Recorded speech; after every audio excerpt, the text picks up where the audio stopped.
Greetings one and all. This is Greg for Tesla Fan Insight. Today's show focuses on a few topics. The first one is the fact that there's been some back and forth with Consumer Reports and Elon Musk regarding braking issues on the Model 3. So we kind of take a look at that issue and sort of implications of that issue. The second item that we cover today is that Seeking Alpha has a series of posts focused on the Semi, and we kind of take a look at the implications of what they're discussing. The third issue is something I call lose money on a bunch of vehicles but make it up on volume. That might extend into a second show, but we'll cover that later. Thanks once again for joining us. This is Greg for Tesla Fan Insight. If this is your first time on our channel, please take time to like and subscribe. If you're a repeat guest, welcome back. Please also note we put a couple of ads in. We would appreciate if you'd watch 5 or 10 seconds. That does help support the channel. And we do have our Patreon link, as well as our new buyer link below that gets you lifetime free gas for your Model S or X, or free electricity. I also wanted to say greetings from Sweden, enough respect, brethren. Also note that we do get comments during our show, and our viewers have asked that we make an effort to restrain our comments or hellos until the end of the show in order not to interrupt the flow of the conversation. So normally we're on Tuesday, today's Wednesday. I decided to delay because what I decided to do is, when I heard about the issues with the braking, I wanted to survey a few Model 3 owners to see if they felt like this was a big issue. And the general reaction I got from owners was that, they're not seeing the braking distance as being any kind of an issue. And so therefore, they weren't hugely worried about it. So answer is, current owners are not seeing it as a big problem. Even though they will be getting repairs to allow them to meet the stopping distances that are appropriate for a car of this size. For those of you who didn't see the piece, Consumer Reports gave the Model 3 a non-viable rating, and it was based on the fact that the stopping distance was the equivalent of a Ford F-150 truck. So Elon Musk sort of took this on and quickly got after the issue and indicated there'd be a repair for everyone that comes from Tesla. Now, I do think it's impressive that Elon is keeping an eye on what Consumer Reports thinks, and he's willing to make changes to address, what it is that is being suggested in terms of changes by Consumer Reports to make it a better vehicle. Frankly, I really think we're still in the mode now where the vehicle keeps changing almost on a monthly basis as they define and refine different elements.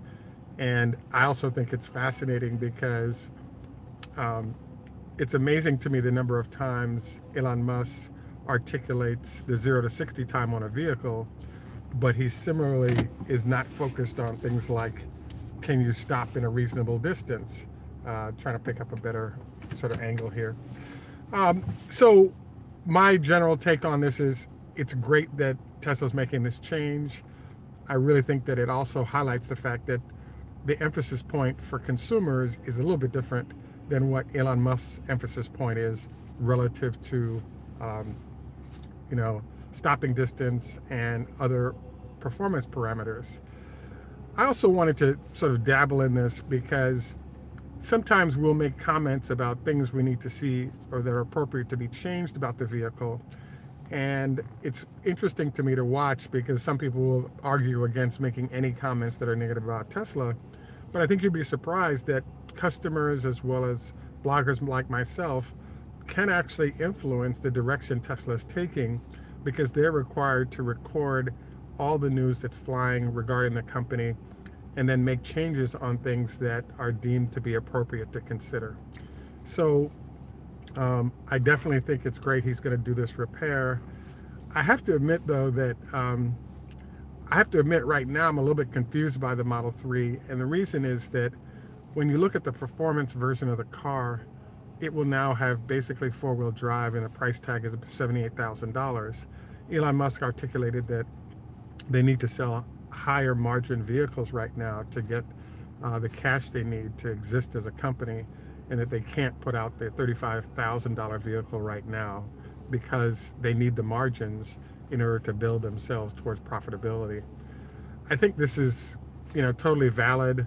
Another sort of burning, lurking issue is that with a regular ICE vehicle, most companies don't make any money until they get to the 100,000th vehicle.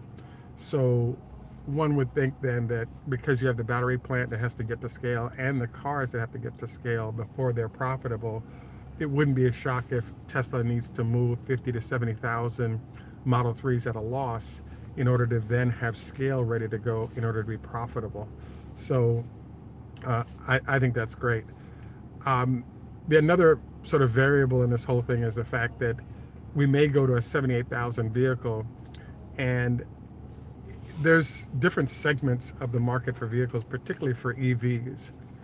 Elon Musk was pointing out that there are a lot of very well-heeled people who are choosing electric vehicles, and they could spend more and actually get very nice ICE vehicles or other folks. So I think that there's going to be plenty of demand for the $78,000 vehicle because there are a lot of people that want better features, etc.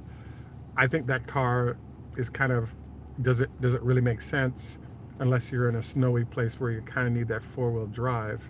And the reason I say does it make sense is the performance difference between the Model 3 performance and the regular Model 3 with the extended battery. Both have supposedly 310 miles of range, but we also have the factor of the difference in 0 to 60 time is 4.5 seconds versus 5.1. So 0.6 seconds is a relatively narrow gap between the two vehicles for the extra basically $18,000. So I think there's some question marks about, will people go for it? I think the answer is there are probably those that will go for it, particularly if you're in an area where there's a lot of snow. The unfortunate thing I think about this vehicle is that in order for it to be a true SUV type vehicle, not only do you need to have the extra motor, you also need to have the elevation that comes with the air ride suspension system so you can get clearance in that snow. So, for those of you in Europe, particularly northern countries where there's a lot of snow, I think the trend we're heading towards is great with the Model 3. The other thing that's starting to pop up as a question mark as well is, as we close in on $80,000, $90,000 for the Model 3, are we starting to enter the zone where you might as well get a low-end S because you get lifetime free electricity versus getting a Model 3 where you have to pay for it? Sort of an interesting question mark. But many of my friends from Europe have articulated that the smaller footprint of the Model 3 really fits certain countries better than the size of the Model S. So that might be a consideration as well. So there's a lot of, there are a lot of sort of back and forth issues here that are kind of worth consideration. Again, to close out this segment, I just want to highlight that, bitching to Elon Musk online can actually have an impact, and Consumer Reports is powerful because they have millions of viewers that are wondering about it. I don't think I see any huge issues that are going on there, but there's sort of back and forth, pluses and minuses. But I think it's great that we're going to get better braking on the Model 3, and that software solution is going to be passed along to all the current owners of the Model 3. And if you're an owner of a Model 3 and notice this difference, it'd be great to see your commentary on that.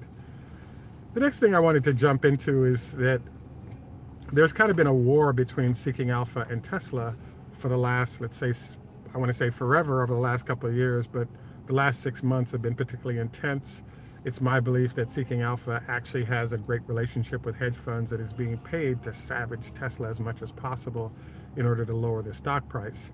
The latest iteration of that sort of back and forth is looking at the cost numbers. They kind of suggested that there's not a lot of data or news going on, and Tesla is sort of disorganized when it comes to how trucking companies typically deal with trucks. And I thought it was fascinating what they pointed out is only Daimler is the only major truck manufacturer that also does cars, and that all the other major truck manufacturers completely avoid cars and only produce trucks. The way I was taught about how things are built is there's something called a modular system. So when you think about a car, the idea behind a car is that most of those systems will all die at that 150, 200,000 mile range, and you get into too many repairs needed across the whole car, and so now you have to just send it to the junker because it's too expensive to fix. In the case of trucks that are designed for $1 to $2 million in range, or million miles in range before they're scrapped, they have the vehicles are scheduled to do about 100,000 miles a year, so they'll actually build components of those entities as a way to set it up so that you can remove components at certain mile ranges fairly easily in terms of overhauls, but you're really targeting a vehicle that goes 1 to 2 million miles rather than 200K miles. So it's fascinating because they basically stated that Tesla is in trouble with its attempts on trucks because there's no infrastructure for the truck build, as is the case with other manufacturers. And this is where the secret sauce of Tesla is. If in fact the battery packs for the Model 3 are being used in the truck, and that's 40% of the cost of the truck, it's just a matter of the pack configuration being slightly different and more of them to go into the truck. And then everything else, be it the screens, etc., is largely exchanged with the Model 3. Hence, trucks can now pull up to existing Tesla locations that are service centers, and many of the parts stocked there will actually go from the Model 3 into the truck. Obviously, the drivetrain, there's a lot of stuff that doesn't, and Tesla sort of fixed that by starting off the truck in the hands of large fleets that pretty much run their own service centers for their trucks, given the number of trucks they have and the number of miles that they put on them. So I'm kind of intrigued by the constant assault by Seeking Alpha. I'm also intrigued by the fact that what Seeking Alpha is not discussing is the fact that it might be the case that many truck manufacturers may have to start sharing parts with their car brethren, because now all those parts for both vehicles can be stocked in one location, and each of them can, and so you can maintain inventory across different types of vehicle rather than having to do different types of vehicle. So we'll keep you posted on any and all updates relative to the truck. As one of the heads of Daimler pointed out, it's the most important vehicle in the last 120 years. And I think it's the main reason that China has decided to work with Tesla to go ahead and get a plant built, because those trucks and the pollution reduction they represent is awesome.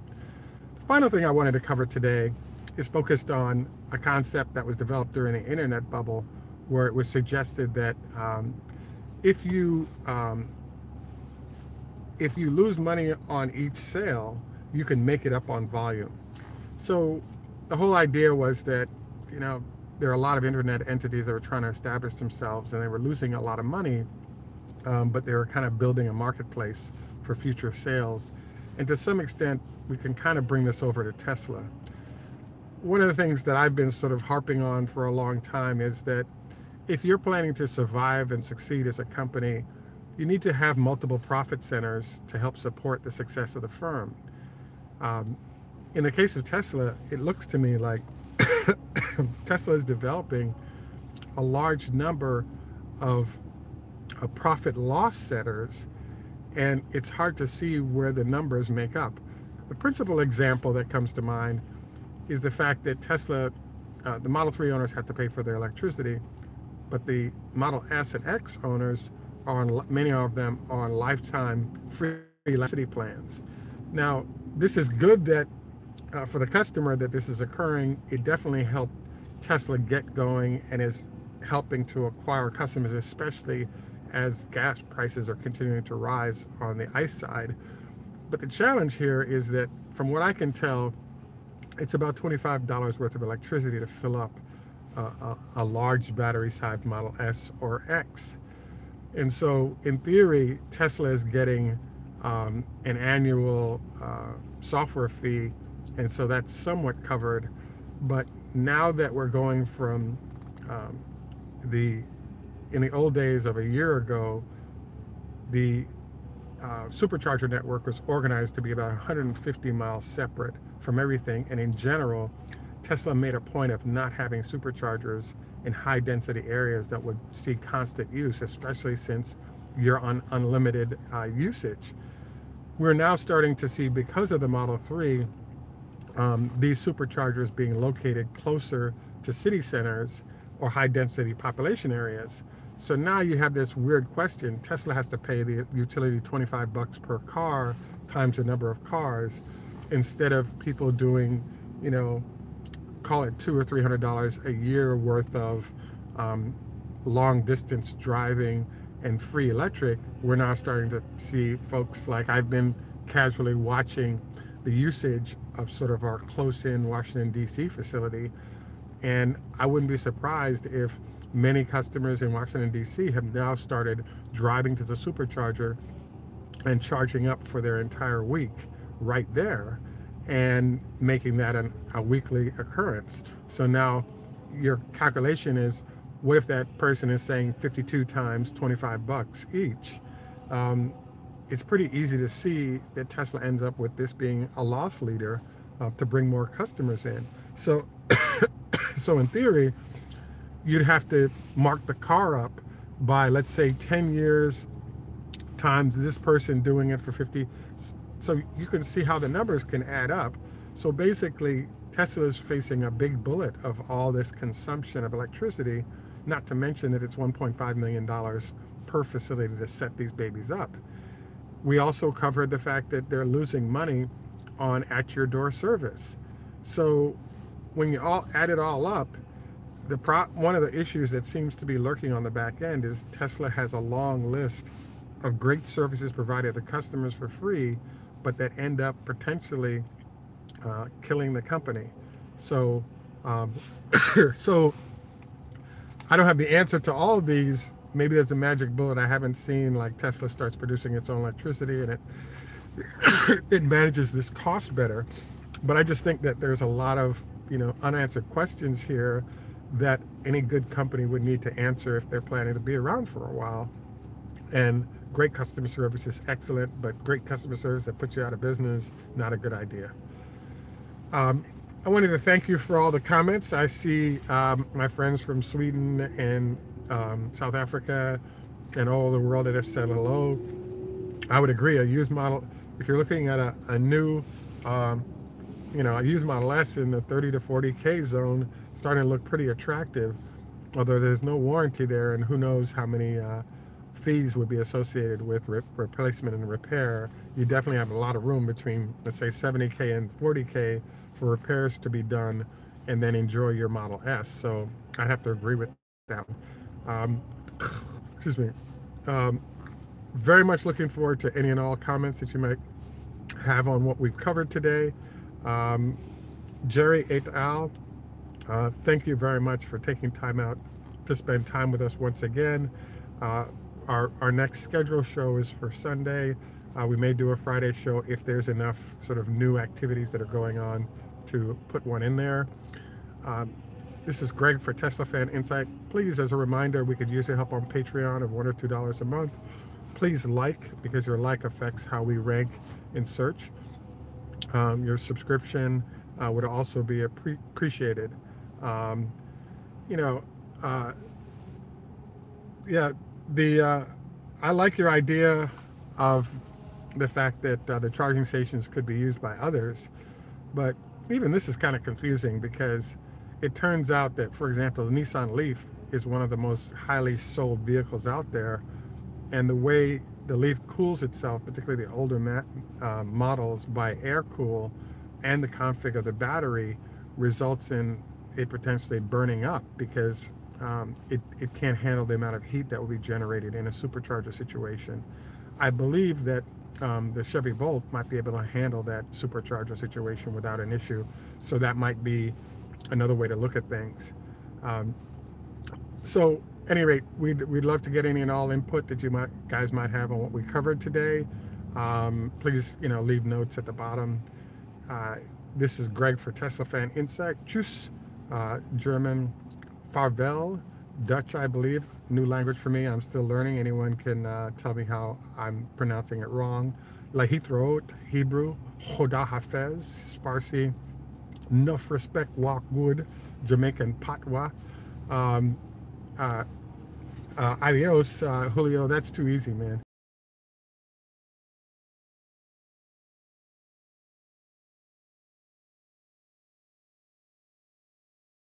Great day, and bye for now.